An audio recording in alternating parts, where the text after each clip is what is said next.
Ngifisa ukufunda lamagama namhlanje from this book. Page 62 wayo uthi, we have no time to lose or to waste.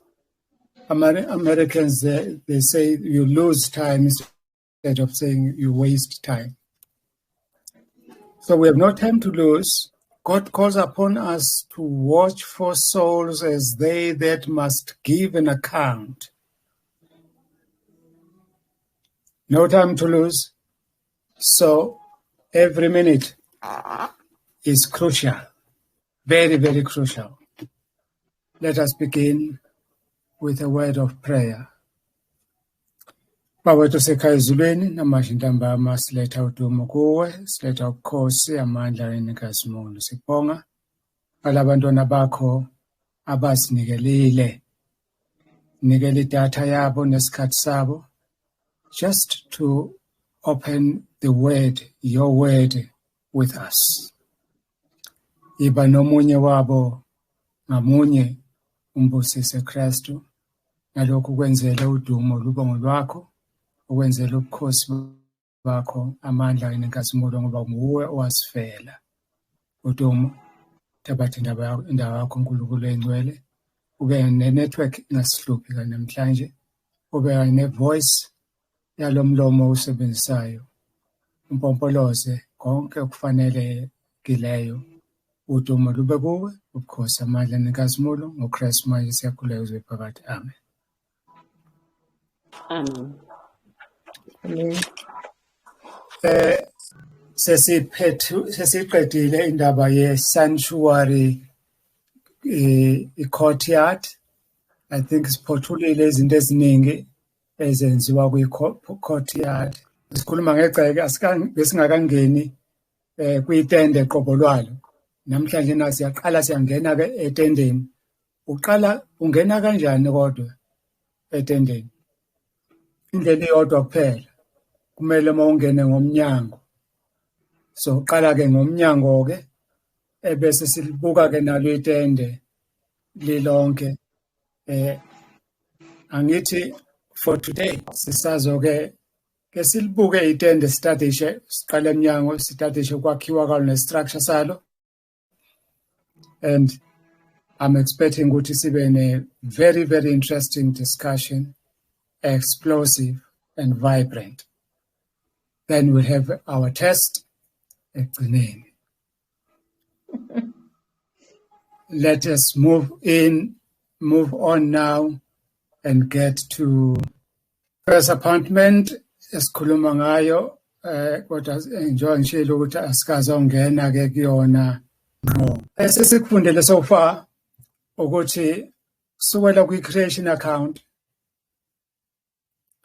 lensimini yase-Eden, ngaphambi ukuthi nje u-Adam no-Eva babe khona, uNkulunkulu uyeqale waprepare, walungisa indawo yabo abazoba kuyona, kanye nezidingo zabo zonke bazoyidinga wasibeka laphana ukuze bamkhonze ngazo.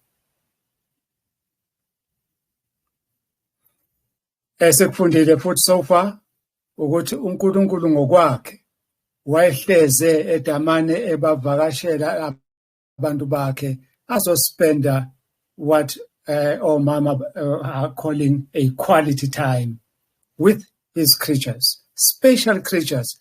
Wayengezile uzospenda isikhathi ney'nkomo, ney'mbuzi, ney'nkukhu. Wayezospenda isikhathi sakhe kanye nalezi zidalwa zakhe ezifana naye. Siqhubekile sabuka ukuthi u-Israyeli ngaphambi ukuthi abe yisizwe, uNkulunkulu wamlungiselela indawo engeyakhe ayibizwa kuthiwa yiKhenani, lapho ayefuna ukuthi bamkhonze kuyona. Ngiyambona ukuthi so far sibuka uNkulunkulu ehlela ngaphambi kokuba into yenzeke, ehlelela abantu bakhe abazoba khona. So ngaphambi kokuthi uIsrael aphume eGibhithe eselibangise eCanaan. Into esiyitholayo ukuthi ke even then uNkulunkulu uke wathambisa inhliziyo zamaGibhithe ukuze bakwazi ukupha bapha kakhulu kulento esibiza ukuthi loot, kanti it's not a loot, into kaNkulunkulu zonke lo. So wathi benginikeze lezi zinto zami ngithi ngizongikhonza ngazo, but nani senihlupha abantu bami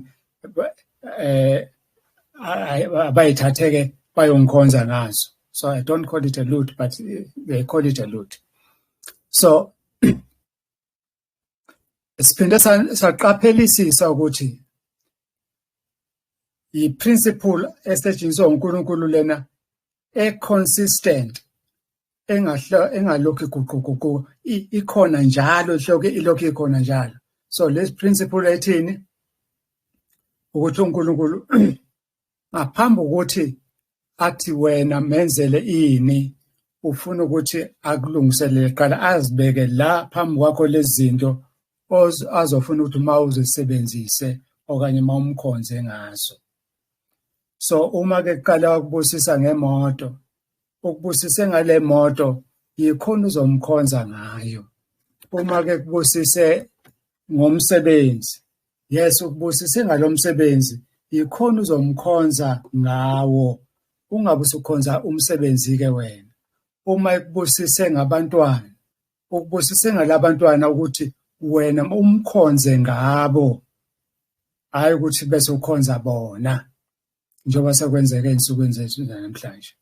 So ukuze uyithokozele zonke lezi zipho uNkulunkulu akuneze zona, uthe akafuni lokhu juluka ngazo, no, usibeke zaba in your disposal, next to you, uze athi igama lila emlonyeni wakho alikho phesha kwezilwandle ukuthi uzofikela ubani khona, alikho elezulwini ukuthi ngiyofika kanjani, alikho kude mhlambe imayini ukuthi ngiyongenelwa ubani lapho, lila emlonyeni wakho. Just worship him.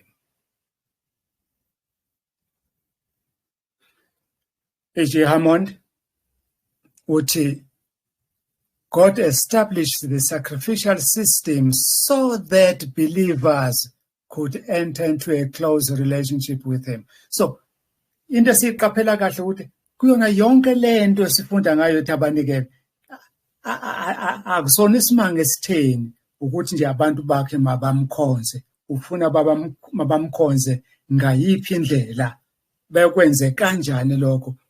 Sesifunda ngama details okumkhonza uNkulunkulu la kwiTabernacle.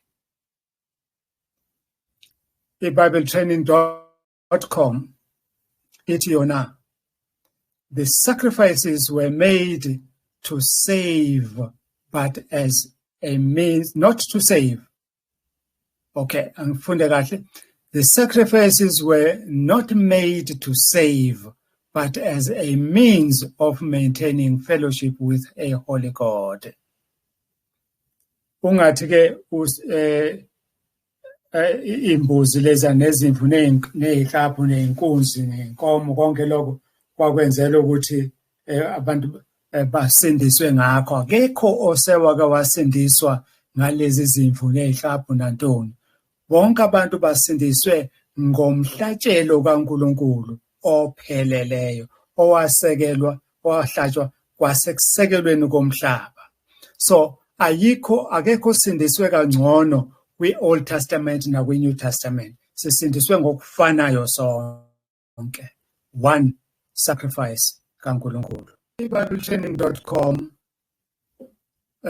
they have the purpose of God. They say they have the purpose of God is crystallized when they say, before they started toward the promised land, God prescribed for Israel in great details how they were to worship him through a system of offerings centered around the animal sacrifices in the tabernacle. Phambi ukuthi baphume nje uNkulunkulu wayesethilalelanike nizongikhonza nizongikhonza kanjani, ngani, kuphi la siya khona. Ngikuthandile lokhu abakushayo. So siyaqonda futhi ukuthi lesi sikhathi abantu bakaNkulunkulu basebekhohliwe uNkulunkulu wabo, sebekhohliwe ukuthi umuntu onjani, othanda ini, uhlobo luni lukaNkulunkulu. Sebejwayele izithombe lezi ezazikhonzwa kumaGibhithe nezinto ezingekho ezayikhonzwa amaGibhithe.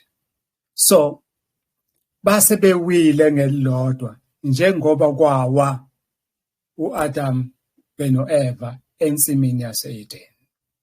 So sekuyilo uNkulunkulu futhi osesuka othatha initiative ohamba kuba uyena kuqala manje seyofuna laba abantu bakhe. Awu, uthando lwakhe luyamangalisa. Uyena osofuna ukusindisa, osofuna labantu bakhe lapho labewele khona. Uthi-ke mayesho uIsaya, thina sonke njengezimvu sedukile yilona loyo endleleni ayithandayo. uNkulunkulu okuyena-ke obesesifuna-ke njengomalusi walezi zimvu omuhle. iBibletraining.com iqhubeke ithi, ngicabanga ukuthi lokhu kuhle kakhulu lokhu, kunesisindo, kunentshebe-ke lokhu. Bathi, God is holy and he demands that those who worship him also should be holy. Ungcwele lo Nkulunkulu and ulindele ukuthi labo abamkhonzayo nabo mababengcwele njengaye. Kulabo beBibletraining.com, ubungcwele, holiness, carried the idea of purity, of separation from sin and being different. Ngabafakela ama-verse, Leviticus 15 verse 31 and 18 verses 1 to 5. So we thought this is the idea of being unique, of being different, and of being distinguished from among others that the people of God did not understand. And not only did not understand, but of the people of God who do not understand even at this time, bafuna ukusifanisa nawo wonke omunye umuntu when they should not be like all other people. You should be different. You should be unique. You should be exclusive to your God. We still believe that this separation is still not understood even today, post-Christ first coming. Esafika uKristu okuqala wazosifela, still people do not understand this uniqueness. Ake sibuyekeze, siqhubeke nokubuyekeza esekufundile kwi-sanctuary teachings. uJesu simthola ethi yena uyindlela. Akashongo kodwa phela ukuthi imkhuba le ama-functions nama-ceremonies lawa ayenziwa essentially now asephelelwe isikhathi, ase-irrelevant mayethi yena uyindlela. Uphinda aqhubeka athi yena uyisango. Akashongo ukuthi ngoba nakho yena yisango, so what you learned in this sanctuary and atonement is now defunct because they pointed to me. Kasho uba konke lokhu bakukhomba kimi, ngakho akusasebenzi konke lokhu yana. Kashongo lokho. Mawufundisisa kahle 1 John 10, verse 9. He did not say again that the lessons of the sanctuary are now irrelevant.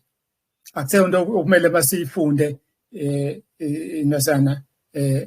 indlela ukhonza yeTabernacle. So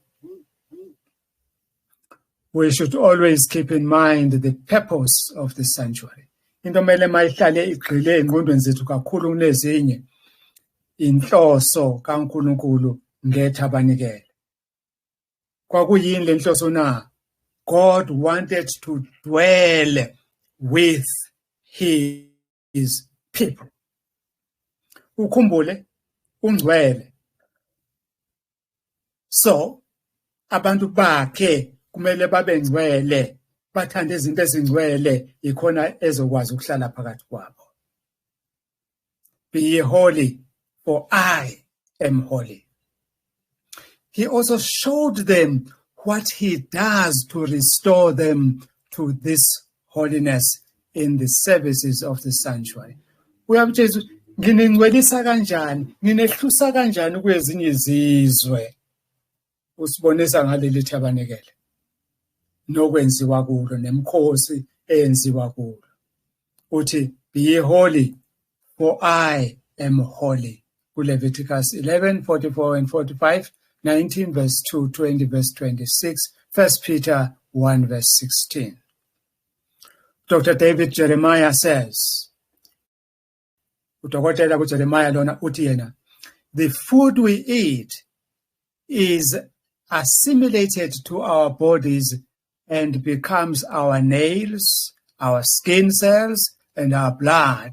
In the same way, we are actually becoming emotionally and spiritually what we put into our minds or even our stomachs, I would say. That's what udokotela akushoyo. So, Proverbs Isaiah 23 verse 7 uthi yena is the biblical version of what you eat is what you are. It says, for as he thinks in his heart, so is he. Angedlule lapha nangu seqala ukuthukuthela lwana. So we contend then that the Israelites esikushoyo nesikubeka phambili la ukuthi uIsrael ubese phenduke waba izindishi zaseGibhithe lezi ayezikhalela kangaka. O garlic, no onions, no cucumber baseGibhithe ayebakhalela. Wayesengo garlic no cucumber ke. Hayi sicaphuna kulokho kushiwe udokotela. Hayi thina. uRose Visual Studies uthi yena, on this journey, the people doubted, they grumbled, and at times they sinned gravely, yet God provided for their needs, both physical and spiritual needs. Behlubukile benjalo bekhalaza bekhononda beyikona konke lokhu uNkulunkulu wayelokhe ebanakekela ukuthi nakho enikudingayo kwezikamoya, nakho enikudingayo enyameni yenu njengabantu. We asserted last time that God was purifying them for their from their filthiness. We still assert that even today.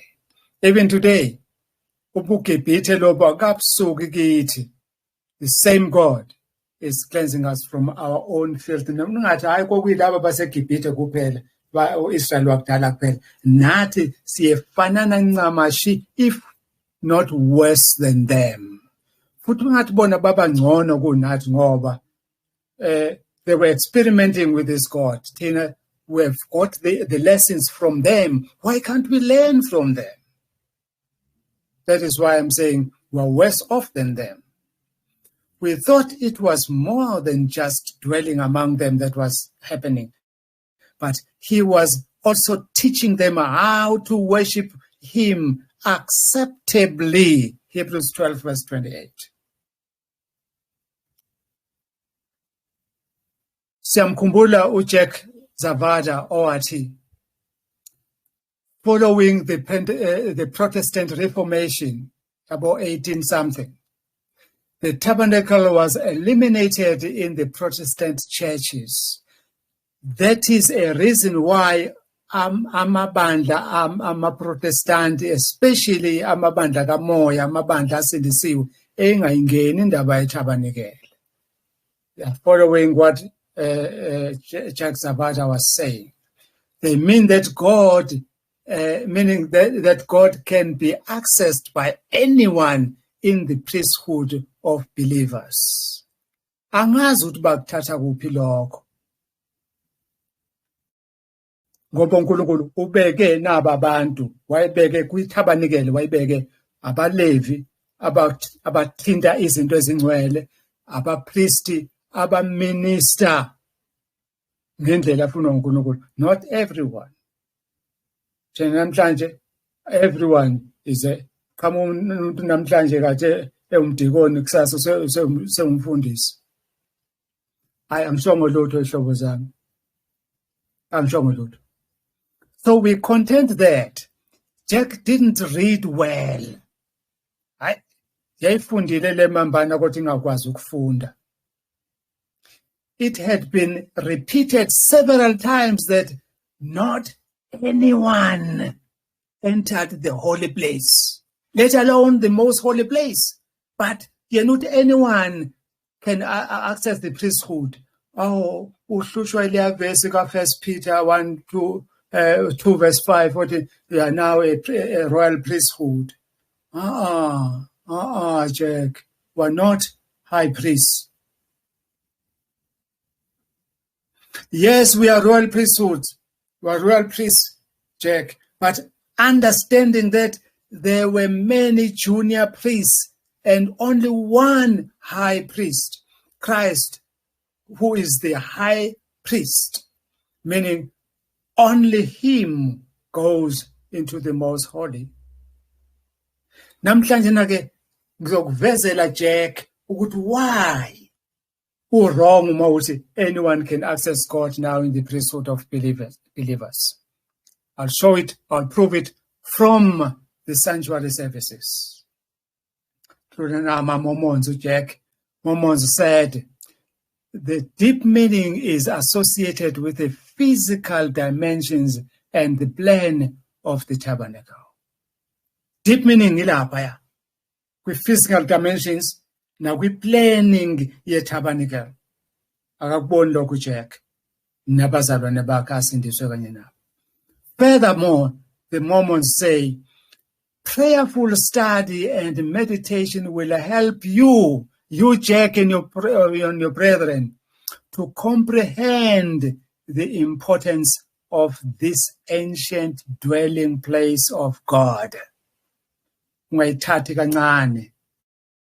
Hayi ungayikho ngethi spoon man. Ungayikho ngethi spoon. Awulele nangu S.N. Haskell kwincwadi yakhe The Cross and Its Shadow uma ethi the entire system of Judaism with its types and symbols was a shadow of the cross, extending from Calvary to Eden, back to the gate of Eden, back,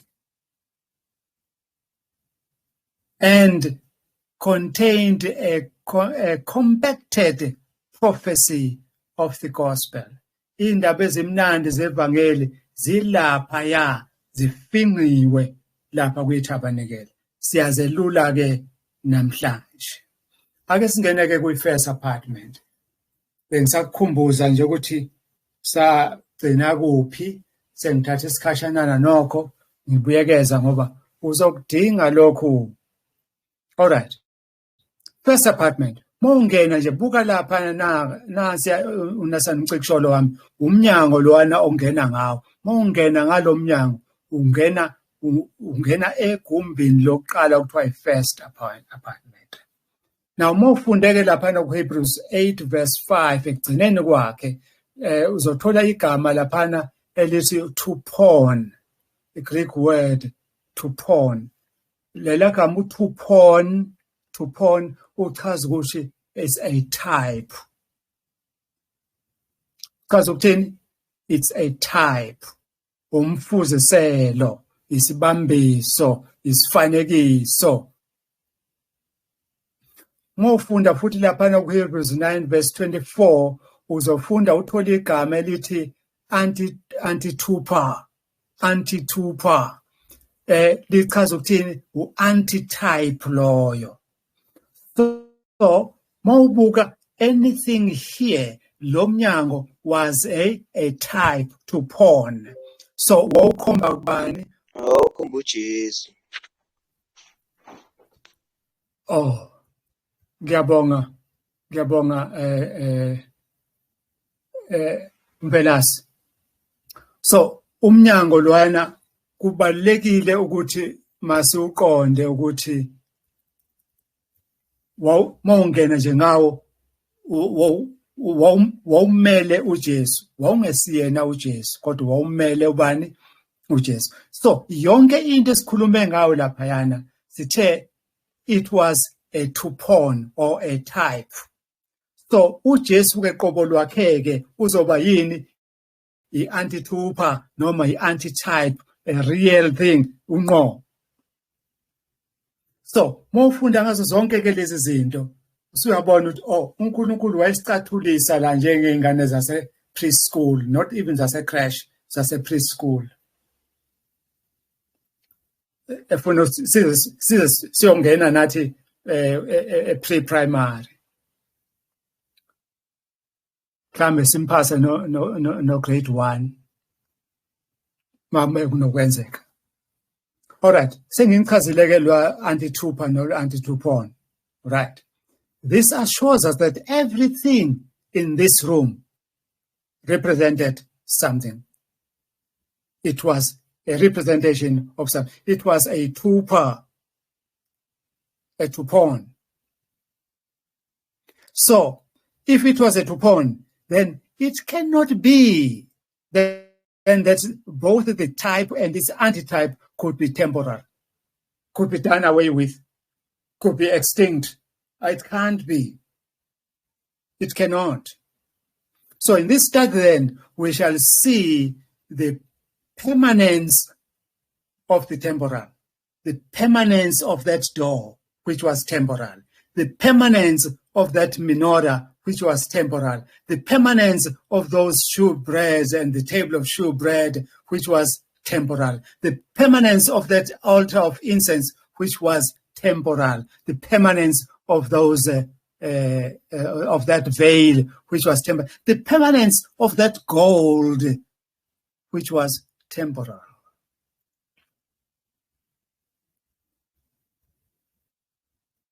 Okay. Ngesingene ke ngomnyango manje the door. Sesifundile lapha no Hebrews 8 no Hebrews 9 ukuthi lo mnyango kwawona wawi i-two-pawn. Sesifundela ngithi, so it was a representation of something or someone in who is in heaven. Lapho ku John 10 verse 9 uJesu uthi, I am the door. I am the door. If anyone enters by me, he will be saved. Once you enter by this door, then you are safe, you will be saved. But if you tried any other door,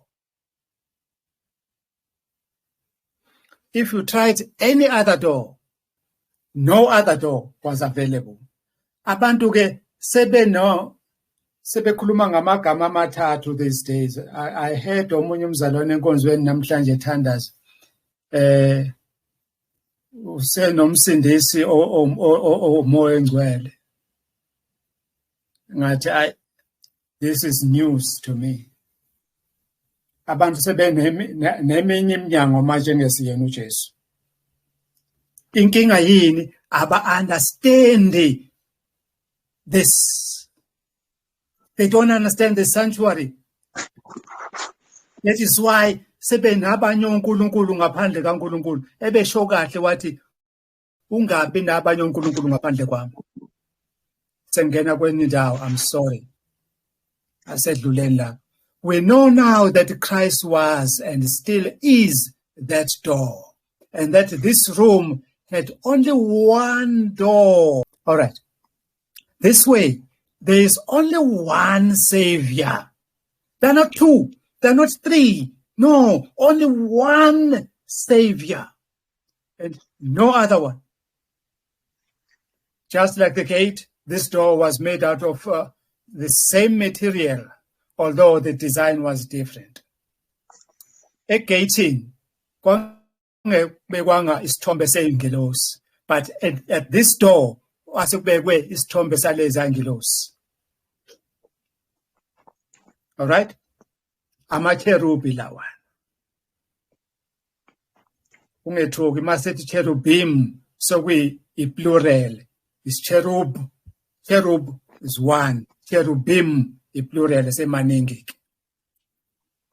So to us, loku ukwehluka kwe-design spelled or spoke or gave an idea of a different role now or a different function, but of the same entity, that same entity being Christ. It's still the same Christ, but now is performing another role or another function. Angedlule. Kukhona la ngijahe khona. Mawufunda ku Hebrews 8 lalela ke maka kuloko ngoba you need it in your assignment. Mawufunda Hebrews 8 verse 2. The words there are ton hagion, which gives one the idea that this door did not just lead into the first apartment, but into the holies. Hagion is the holies. So, ton hagion means to the holies. Angisho Lord. More from Hebrews 9 verse 3. The words there is agia hagion. Agia hagion, which seems to give the idea of the holy of the holies. Hagia is holy, hagion, holies, which we commonly know as the most holy place. All right, angedlule. I hope somebody is noting something. We note that there was no difference between the door leading into the first apartment and the door leading into the second apartment in terms of the material and the design. This gives one an idea of an invisible divide between the holy place and the most holy place in the sanctuary in heaven, not on this earth, but in the real sanctuary up there. You can't see, you will not find the veil. That's what I'm saying basically. You will not find the veil. So it divides, isiba invisible. But ule sanctuary, the divide was visible. This could explain why Isaiah did not see the curtain in his vision. Neither did John the Revelator see in Revelation 4 verse 5. Amavesi amaningi, they refer to heaven as God's dwelling place, which it is. But the sanctuary did not necessarily refer to them, to those dwelling places as such. It was concerned about the salvation. It was concerned about the methods, mechanism that God is using to take away, to remove sin and deal with it permanently. Siqhubeke nomnyango. From the outside, mawubuka from outside, leli tabernacle. It wasn't divided into two, it was just one piece. When you get inside, then you would see the divisions. Professor Walter Faith, in his article entitled The Secrets of the Sanctuary, ushola magama uthi, there was not even a fire exit, meant that all who were ever saved were saved by Jesus alone. Ubone lapha ma ungena emahall kukhona indawo ibhalwe ukuthi exit, fire exit. Usima kusuka umlilo la nazi indawo yokuphuma. Yayingekho ke indawo ye-fire exit lapha, only one door. That's what Professor Walter Faith is saying. Aqhubeke athi, the sanctuary consisted of three principal areas. Imapi is the courtyard, esesedlulile kuyona, the holy place, esingena kuyona, and the most holy place, esazongena kuyona nayo. These three locations represented, get it? Represented, meaning the tupon. They were the tupa. They represented three primary steps in the process of salvation. That those three primary processes of steps in the process of salvation in justification. Mawamukela nje uJesu njengenkosi nomsindisi wakho, at that moment you are being justified. Justification. Ebese awupheleli kwi-justification sihlobo sami. You have to proceed towards sanctification, which is a lifelong process. And then you will end up with glorification, which is an instant. It will take place once you have passed the sanctification process. You are then glorified. And this corresponds with the three phases of Christ's ministry. Lalela, the three phases. That is important. That word phases is very, very important. Phases of Christ's ministry. Ngoba uqede phase 1 yeministry yakhe etholala kuphi kwi-courtyard. Useqala phase 2 weministry yakhe otholakala kuphi kwi-holy place. Udlulela kwi-phase 3 yeministry yakhe okwi-most holy place or the judgment day. I'm coming to that one. So, imaphi lama phases. Uthi oqala yini is substitutionary sacrifice kwi-courtyard la, ebese kuba kwi-priestly mediation, the first apartment le, ebese kuba the final judgment, that is the most holy place where there is the law of God. We'll engage more on this later in our series. Just hang in there for now. Holy place. Singena ke manje kuleli gumbi lokuqala lele ngilikhombayo. Leli gumbi lokuqala, that's a holy place. But before singene kulona, the tabernacle stood on the west end. Mawubuka lalingase ntshonalanga iTabernacle. Umnyango lo ubheke ngasempumalanga. So this will be the east. So this will be the west. So this will be the south. This will be the north. My geography, So, as stated earlier, it has two rooms called the holy. This is the holy place and this is the most holy place. While the width of the two rooms was the same, sugala kuya laphaya nokusukala kuya laphayana kwakufanana kulingana. Okay, angithi width nansi width 10 cubits, but ububanzi lo kodwa ubude bangafanani. This holy place was 2 times the length of this most holy place. Ngiyathemba sezwana la ukuthi le holy place ngobude bayo iphindwe kabili kule most holy place. Okanye le most holy place uhafu wale holy place ngobude, not ngobubanzi. To us, this is speaking of the sanctification period. This is sanctification because this is 2 times, and that is shorter. So the walls, these walls I'm talking about here,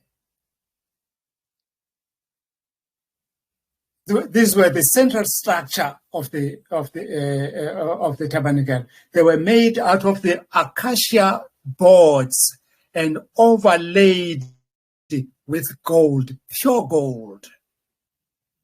And they were connected with silver hardware lapha phansi ekugcineni.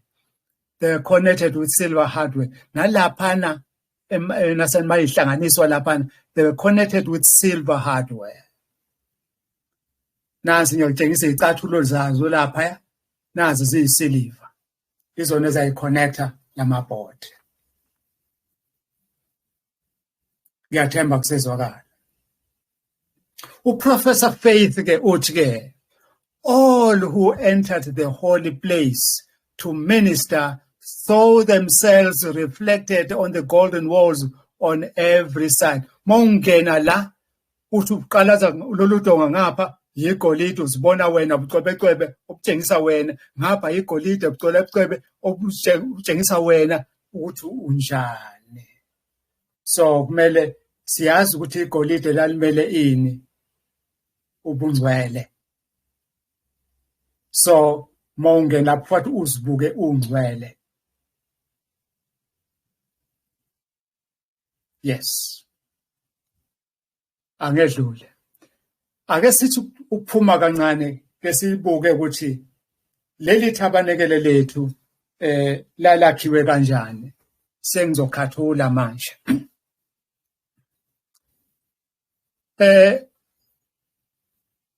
Qala ke lalelisisa ke manje. We notice that the professor, mangithi the professor here, I mean Walter Faith, all along here. Professor, he talks of two coverings. Ekhuluma ngama two coverings. And he made a covering for the tent, a covering for the tent of ram's skins dyed red.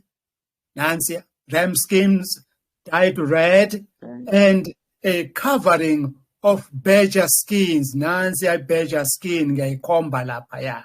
Ungadideki.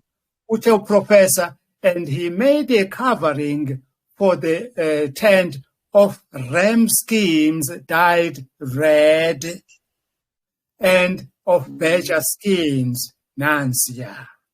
Ucaphuneke Exodus 36 verse 19 uprofessor. Hamba nami ke manje la. Amanye ama commentaries awakhulumi ngo2. Akhuluma ngo4. 1, 2, 3 and 4. That gives us a challenge now. I guess ibheke ukuthi who is right here, who is wrong. I know, but I will not tell you. Khumbula ukuthi yona into engiyifake lapho ku-assignment yakho leyo. Ngifuna ungitshele yona ke gcine. Angedluleke ngiye kwi-construction ngoba ngisakhuluma nge-construction yetende. Nansi asengitshengise lona ngiphenye nje ama-coverings lawayana. Noma ngabe mabili noma bawu-20, I don't know ekugcineni. But ngiwaphenyile ke wona. According to the NIV, which is New International Version, the Lord had inspired Bezalel and Oholiab and other skilled personnel to come to do the work. Exodus 36 verse 1. Awenziwanga amavukana ovuka ibambe akubona abantu ama-amateurs ayenza lento, abantu aba-skilled abanikezwe yizulu ama-skills of doing this. So they were excelling, they were best in what they were doing. The Enduring Word Commentary ithi yona ke ma ikhuluma ngalama coverings. Sakhuluma ngaleza imbatho leza nansi le ngikhuluma ngizongitshela lapha 1, 2, 3, 4 sakhuluma ngazo ke manje.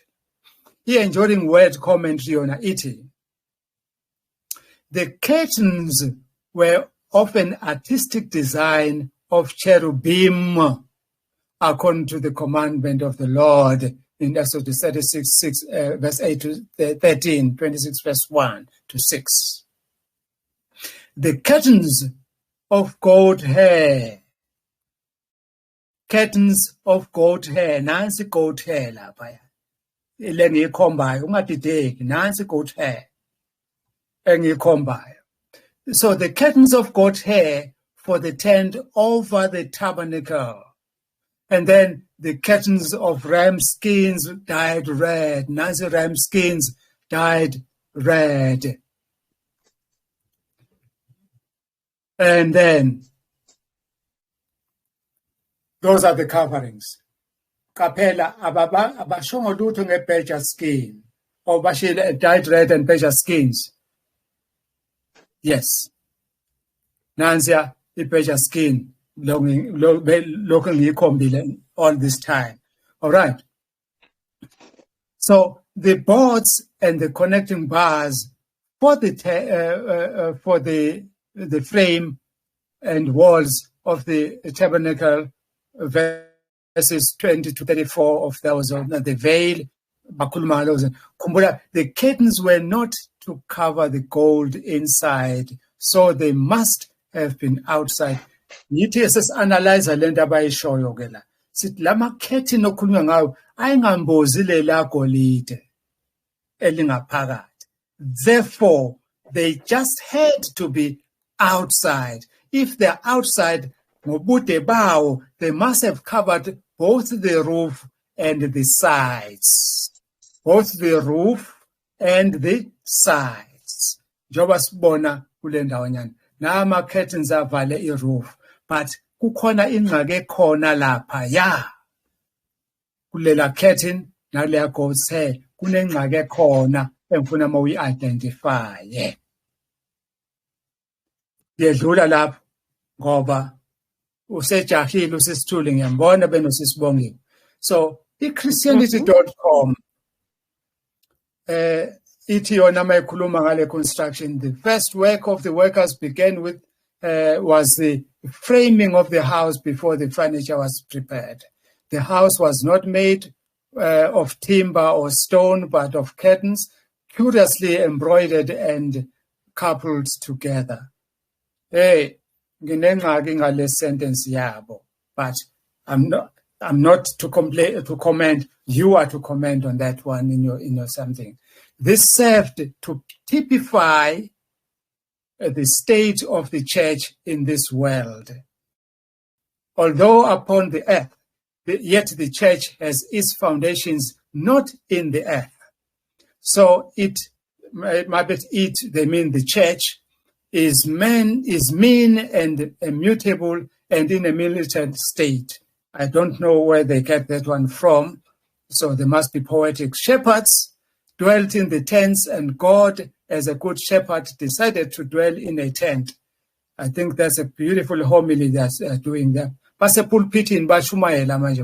So the curtains were embroidered, so the church is adorned with gifts and graces.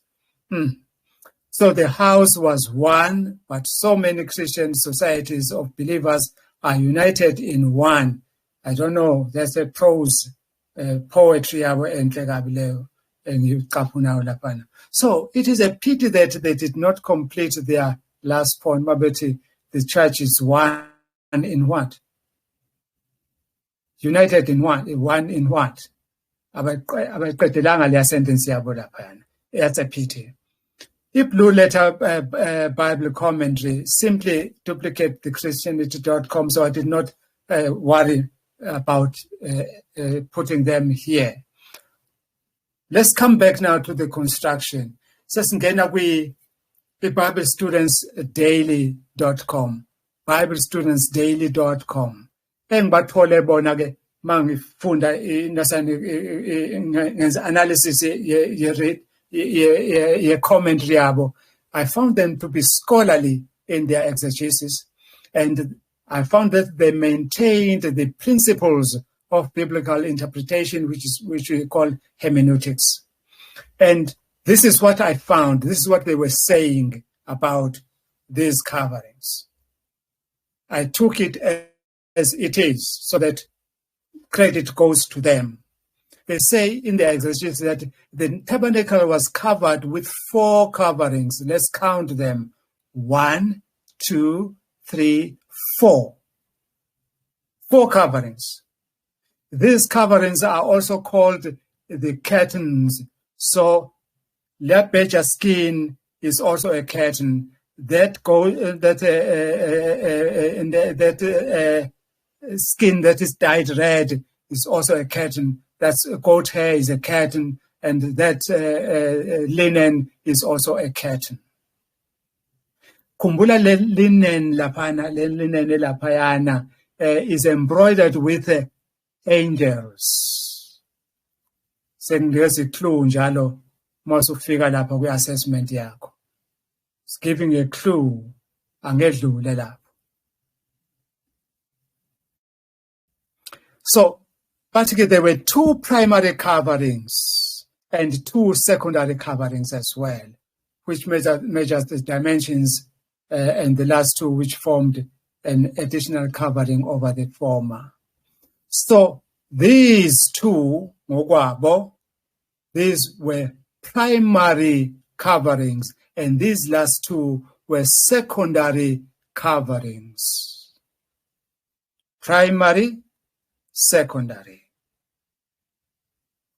I'm sure you are noting what I'm saying as I'm pointing now.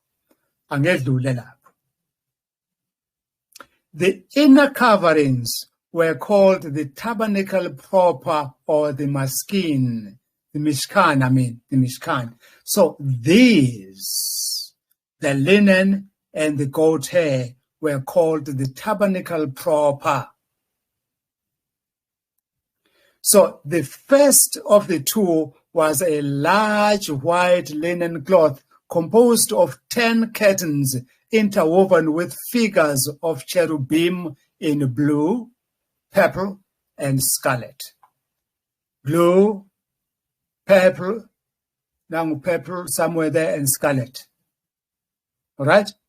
That's the first one. Each curtain, this one, this one, this one, each curtain was 28 cubits. That is 14.94 meters across, from here up to that side, 14.94 meters. And 40 cubits, or 21.34 meters, from the front to the back. From here going back there, it was 40 cubits, or 21.34 meters. So it was only covering the size of this tent itself. They were sewn into sets of 2, that is 28 times 2, 28 times 2, all right? Per set, which were coupled together with 50 blue hoops on each end and joined together by 50 gold clasps. Laphaya gold. Ebese kuthi laphaya sokuyi inasengana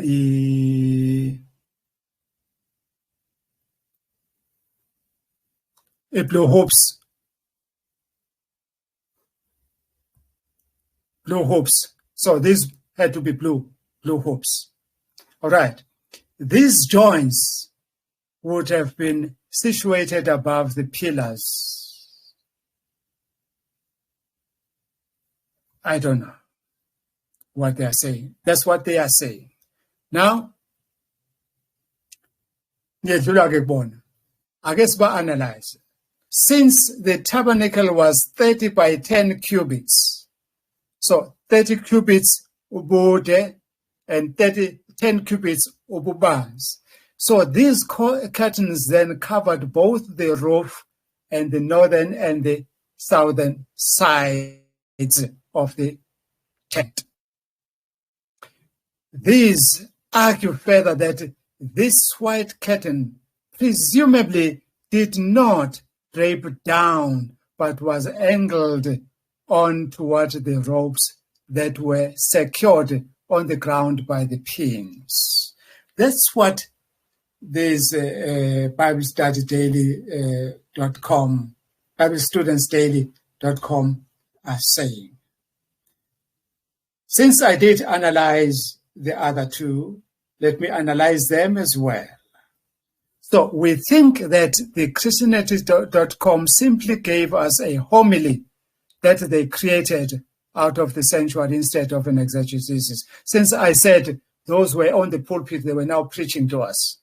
You are allowed to say anything when you preach, but not when you give a Bible study, when you analyze, when you give an exegesis. You are not allowed to say what you like. So we think that the BibleStudents.daily.com gave a beautiful exegesis of Exodus 26 and 36 chapters. But we did not, however, see them linking the tabernacle to Jesus or explaining the colors and the metals used. That way, they would have linked these to Jesus as it is supposed to be. Note that we had said, bronze, uyigcine laphaya kwi-courtyard. Ayisekho ibronze la kwi-first apartment nakwi-second. So kuyi-gold. I-gold bingekho laphaya. So kune-gold la. So khuluma nge-gold and silver. Gold and silver kuphela. No more bronze. Ukhumbule sasithe bronze imeleni konje. Imele ini i-judgment and sin and death.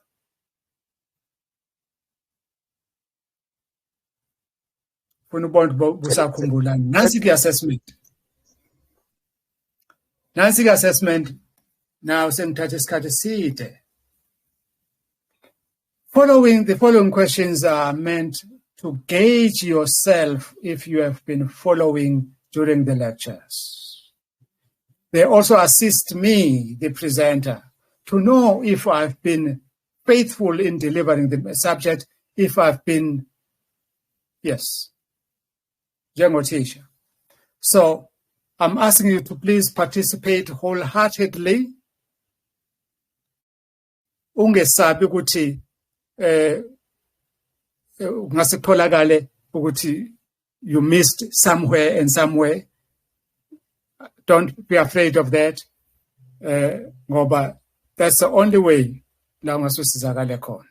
Nami ngisizakale futhi. Akusimina kuphela osebenzayo la. Now you are asked to come in. So nanku kumbuzo oqala ngiqale ngathi ngicela mawufunde amaHebheru 8 uverse 2, ufunde amaHebheru 9 verses 1, 2 and 3, u8 no12 no24 and 25 ebese sowuphendula lembuzo owodwa nje. Uwodwa nje. Uphendule kafishanyana. Is the text talking about the holy place there or the most holy place? Anyone ready? Ngikhuluma ngakho kokubili. Hayi akukhuluma ngichazele kahle ukukhuluma ngani. Ikhuluma either nge holy place okanye nge most holy place. When you told ukuthi ikhuluma ngani? The most holy place. The most holy place. Most holy place. Yes. Oh. Ma'am Kamal. How justify? Yeah, the most holy place ngokoma Hebrew 9 verse 3. La kuma khona ukuthi kwelesibi ngasemuva kwesihenqo sesibili kwakukhona iTabernacle elithiwa elingcwele ngcwele. Yes. Oh. Sengibonile ukuthi senithathe laba sebenihumushele khona.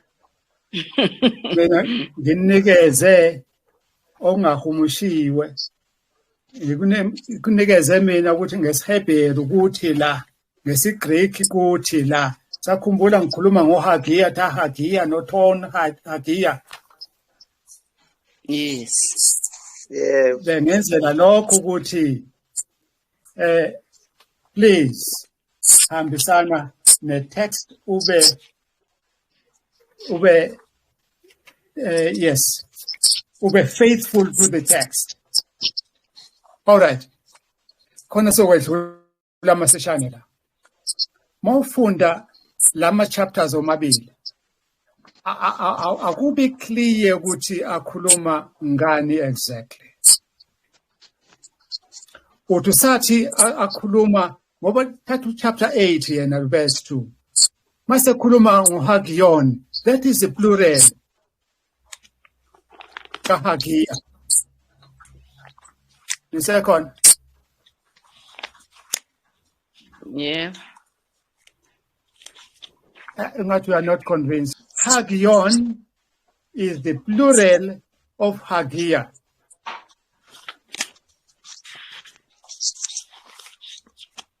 Yeah, Yes. so, chapter 8, verse 2, ukhuluma ngoHagion, Ton Hagion, all right? So, that is the holies. Chapter 9, akhulume ngoHagia Hagion. Hagia Hagion. Now, Hagia is a singular, Hagion is a plural. So ulapho lawubona khona also ku holy of the holies. Yabona plural. Nesekhona yini? Yebo sikhona. Senginilahlile. Yeah. Nelahlekile. I'm just confused ukuthi sengilibele ukuthi sithelo Hagia no Hagion kumele usho ukuthini konke ngeSebheru. IsiGreek lesi uHagia iplural kaNgcwele. uHagia isingular kaNgcwele. uHagion. Okay. Iplural kaNgcwele. Okay. Mighty Ton Hagion. Already so we the holies loyo. To the holies. Which carries the same idea as the most holy place. Sekezwakala manje? Into engifuna ukuthi ngiveze la ukuthi mawufunda kumaHebheru abahlukanisi kahle ngokusobala ukuthi ukhuluma ngayiphi indawo. Ngoba mawubheka kahle i-curtain bengivele ngithe mawubheka umnyango imaterial yefanana nedesign yefanana nomnyango wokuqala nomnyango wesibili. That simply tells you ukuthi then i-division i-curtain leya i-veil leyana awusayithole ezulwini. Why? Ngoba isi transparent leya division ayisabonakali. Ingakho Isaiah engavezi ukuthi uphenyelwa i-curtain wakuphenyelwa i-veil wawubona ngale ngaphakathi kwi-most holy place. NoJohn uMambule chapter 4 and 5 akathi kuphenywe i-veil wasewubona ngale kwi-most holy place. Angithi why bengayibonanga i-veil? Ingoba kakade le veil yayi i-two-pone, yayi type. So makuyi two-pone, we should not expect it to be literal in heaven. Ngisazwakala Mvelasi. Uselalele. Ngithi isithombe lesi esimele into ethile So i-type le. So once ufika kwi-antitype ezulwini uzokusalindela i-type na. Cha, ngeke usayilindela i-type. Ngoba usuthole ini? I-antitype.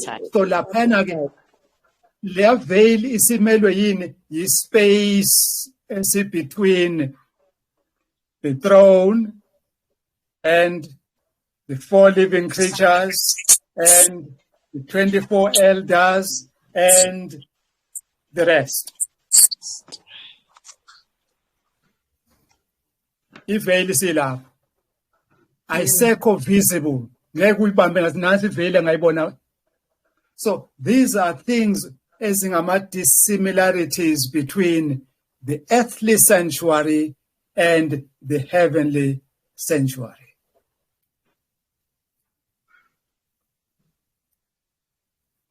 Ukhona onombuzo so far? Sanibona Thisha, mfundisi. Yes. So actually ngamazwi umember correct mighty. The answer is both the holy place and the most holy place. About chapter 8 is about the holy place. Chapter 9 is about the most holy place. And the reason usuyichaza lo mfundisi ukuthi the veil is no longer there. So the answer is talking of both. I mean, there's no more distinct division. You're keeping it on the right. Usuke umama uChamane wangena phambili kunani nonke akaze achaza ngalendlela. Mase ngithi kachaze, I think i-network ibe semlimaza lapho akabe sakwazi ukuthi Mama Chamane. Mfundisi. Uzwile ukuthi bengithini ngawe? Yebo sengiyezwa kodwa sibuye sinqamukelana. Sekuqala ukuhlupha. Okay. I-network. Yebo. I-network. Alright, asedluleke manje kumbuzo wokuqala. Senibonile ukuthi i-challenge ingakanani. Akubona true or false laba. You have to support your statement vigorously. So. Yes. Read Hebrews 9 verses 9 and 10 and answer the following questions briefly but precisely. Right? What things does the author list as part of the earthly sanctuary there? Hebrews 9 verses 9 and 10. Unezinto asibala as the earthly sanctuary there. What are those? Angazi lapho elokhuzweni ku-Hebrew chapter 9 ngithole kukhulunywa angazi noma yi-answer yakhona ngithole kukhulunywa ngo-ceremonial washing angazi ukuthi noma it's okay uthole ceremonial washing wena osho ukuthi uthole wena khulunywa ngelava umqengezi in the external regulation. Okay, that's another translation. Zoyithatha.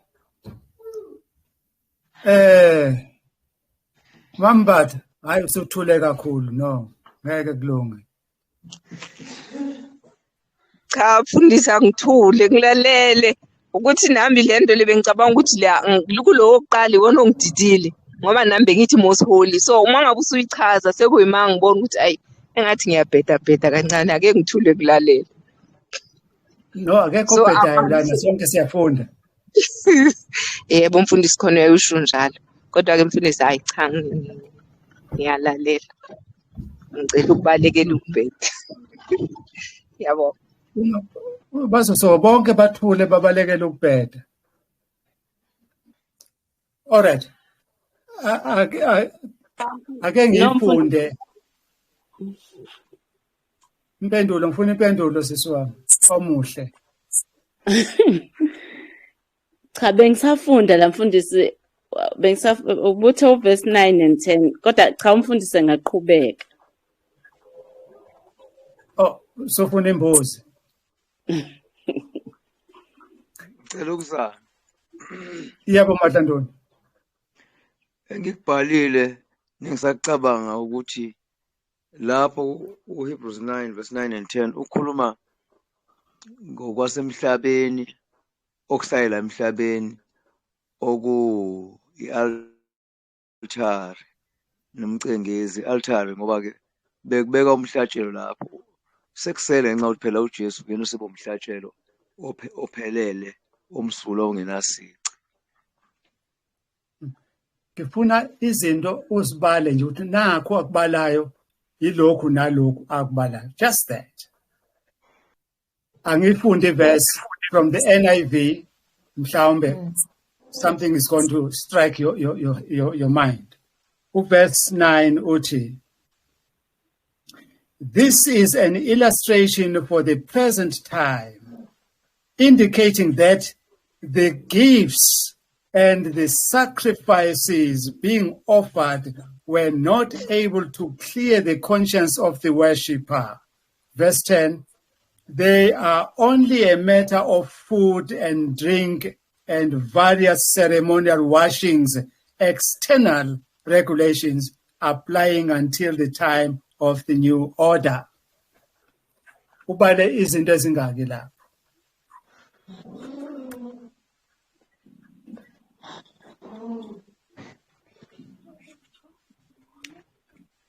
Okay. Gifts, sacrifices. Who gives? Sacrifices. Food, drink. Food, drink. Ceremonial washings. Ceremonial washings. You see that? And external regulations. Ubale izinto eziwu-6. All right? Most bega, kahle they are one and the same thing. Yeah. Ama-gifts angithi ama-sacrifices lawo. Yes. Yeah. Yeah. Athi sivela kuyona lento laphana kunasi kwi-courtyard. Sigxile kuwona ama-gifts and sacrifices kakhulu. Yeah. So, bengilinde ukuthi nizoyiphuza nje lena ngigijime nayo. Ngoba senifundile. Mawufunde nami, yazi ukuthi ufundile. You can stand the test of time. Asedluleke. Now mbuzo ke ongekho ke lapha eBhayibhelini. Ngifuna ukuthi uyideduce lena. Did the blood of the bulls, goats and sheep and lambs and every other thing ever reach heaven? No. No. No. Hey. Awusho phela abantu abasindiswanga.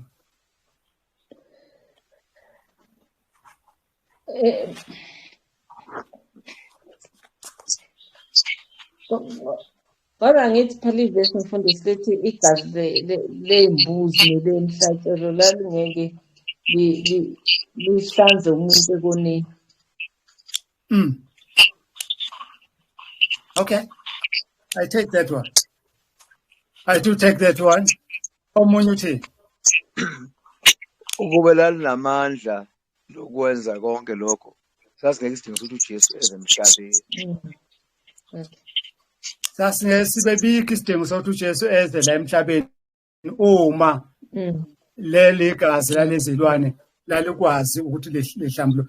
Now, why am I asking you this question? Ngizama ukugcizelela kinina ukuthi akekho umuntu owake wasindiswa igazi lezilwane.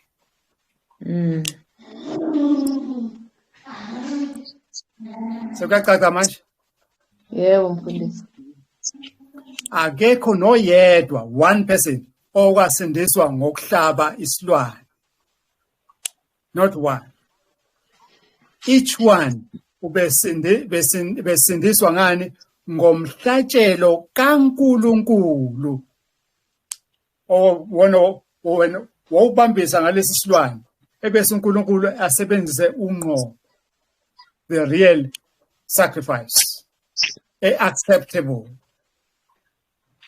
Yeah. All right. Asiqaleke nansi enye ingxaki ke. Eyokugcina ke manje le sengabona nesikhathi sami sesingumtsha wendoda. Uprofessor Walter Faith uthi the priests could look up and see that they served under a red skin.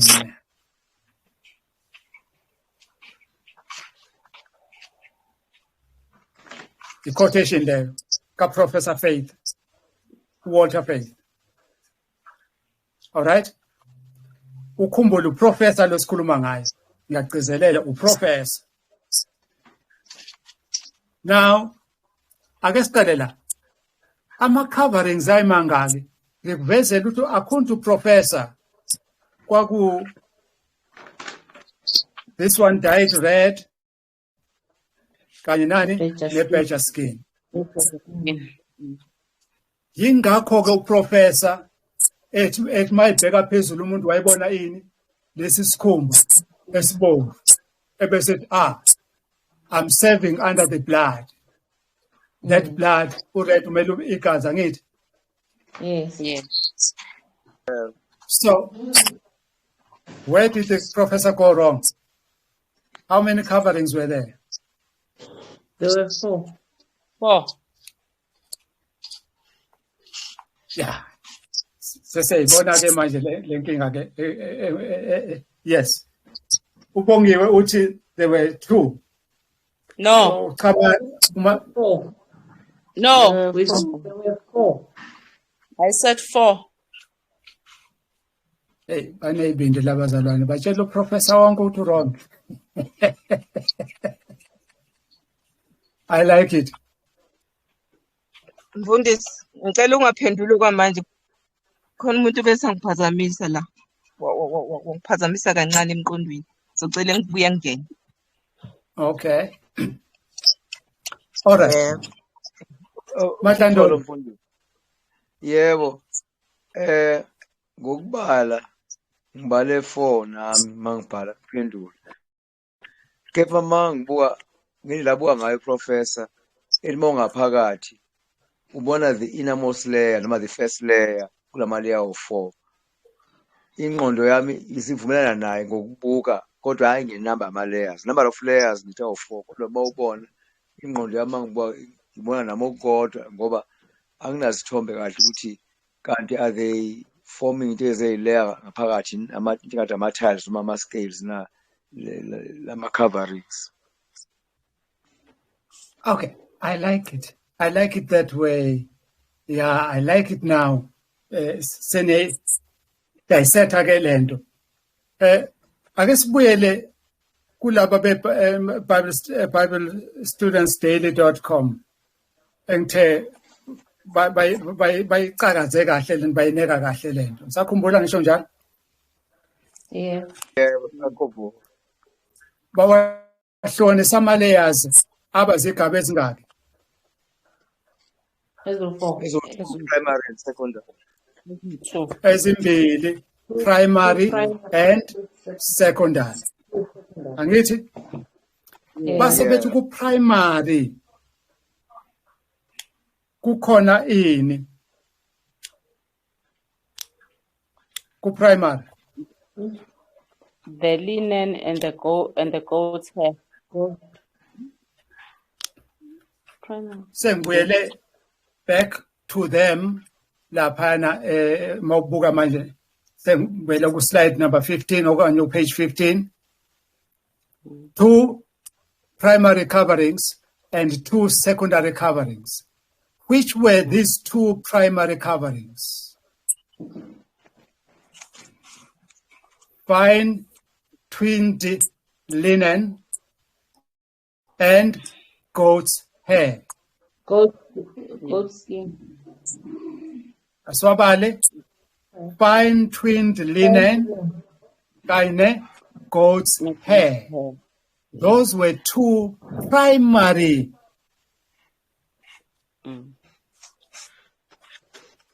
Says one. Now, Yeah. the two secondary coverings, they were ram's skin dyed red and badger skin or sea cow's skin.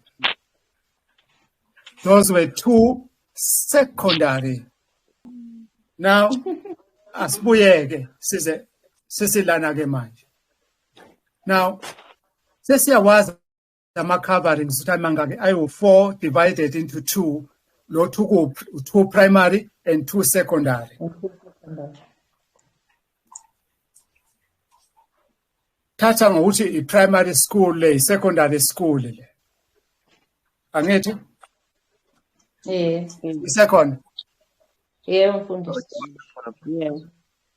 Now, uma kuyi-primary school le ne-secondary school, yiphi efika kuqala? The primary. That means into okufanele mabayibone abantu ngamehlo abo igqame isithombe sani? Ilinen kudwetshweni lapha kuleya linen. Nelokhuzana ne-goats. Kudwetshwe ini kwilinen? Kuney'thombe ezikwilinen ezani lezo thombe?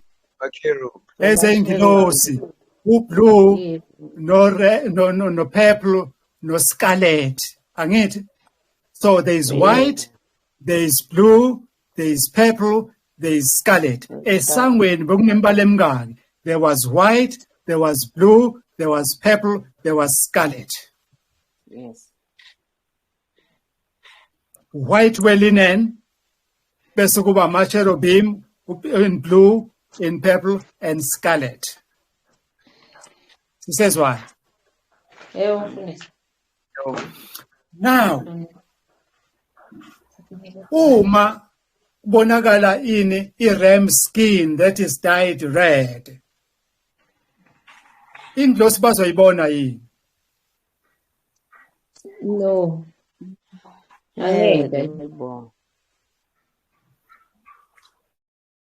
Madlandoni Angeke ayibone uzahamba nathi? ngoba Ngisalaleleke kahle. Ubuza umbuzo wangaphakathi ukuthi abangaphakathi abapriest bazobonana. Yebo.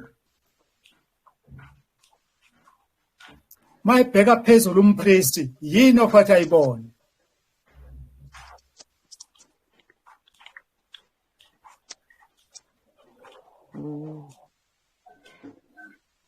Nisekhona? ikhona mfundisi. Yini ebonwa umpriest? Asiqaleni Phezulu. asihambisaneni kahle. Angifuni ukuthi nirobheke here. Ukhona i-primary covering ewu2 angithi? Yes. Asiyibaleke yiphi le primary covering ewu2? I-goat White hair. linen. Linen linen. ne-goat skin. Linen. Kule white linen esaqale ngayo inani?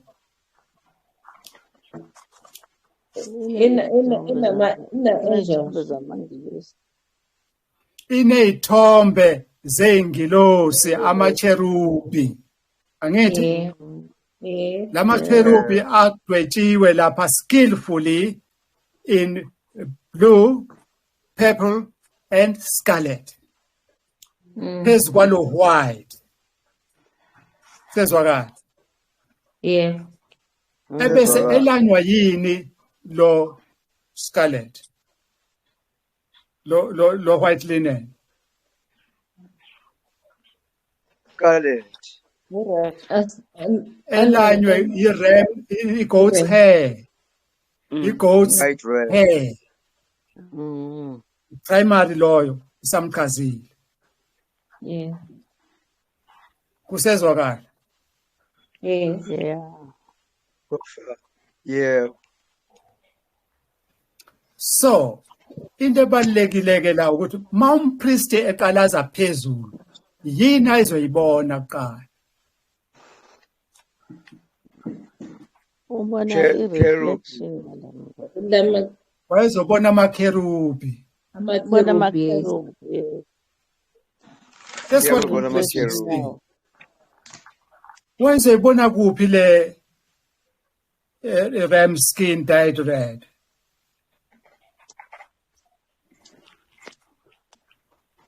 Ngaphandle. Nangaphandle wayengekayibone. Oh. Zitakene phela lezi zinto angithi kuqale loya primary kwalandela loya secondary. Primary leya curtain ama-curtain awu-10 angithi phezu kwawo kwangena ini i-goat's hair, phezu kwe-goat's hair kwangena ini i-ram skin dyed red, phezu kwayo kwangena ini i-badger skin.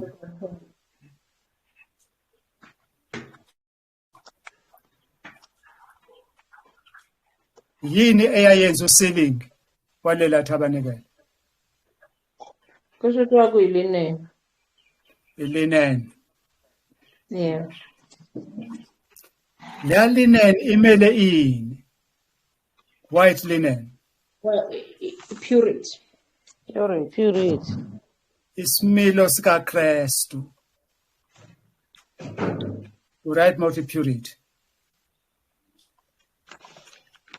Kodwa precisely the white linen imele ini? Isimilo sikaKristu. Ubungcwele bukaKristu, ukuphelela kukaKristu. So yonke into lana ke manje igold yayimeleni igold. Ngibona nisayikhumbula yini ngithe fahla. Igolide lelanimele Igolide lalimele. Holy place, angithi lalimele purity.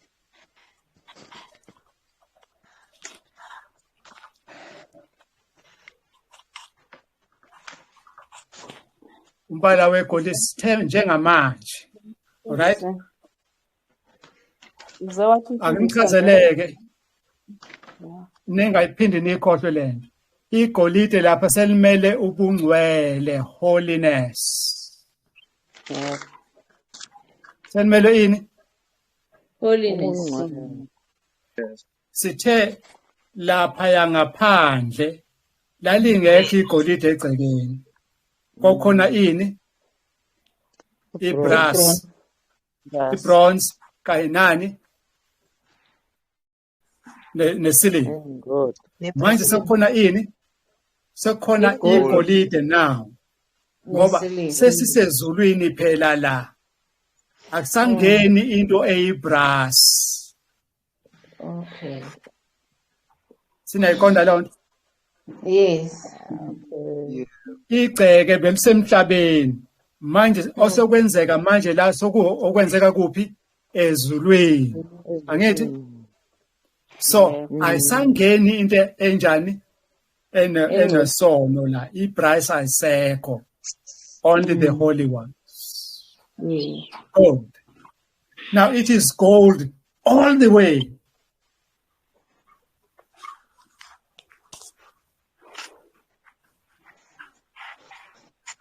Ka angibonge hlobo zami, mina njengamanje sengifinyelelela. Ngiyabonga mfundisi. Kulukhuni kodwa hayi kuyezwakala. Kunjani? Hayi. Kulukhuni kodwa kuyezwakala. Yabona into ebalekile ukuthi be consistent. Azijiki lezi zinto. Awukwazi ufike uthi lena lokhu kumele ukuthi la usajika lapha sokumele lokhu opposite aseqaleni. So ibona manje isi holiness all the way. Nompriest sezofaka izinto nawe ezithini holiness to the Lord, and amagama sezobhalwa in gold now. Angithi ungayikhohlwa le gold nasesihamba nayo all the way. Don't forget gold. And remember, you have been called to be holy, even as the Lord your God is holy. Holy. You are to look at that gold and become gold and love that gold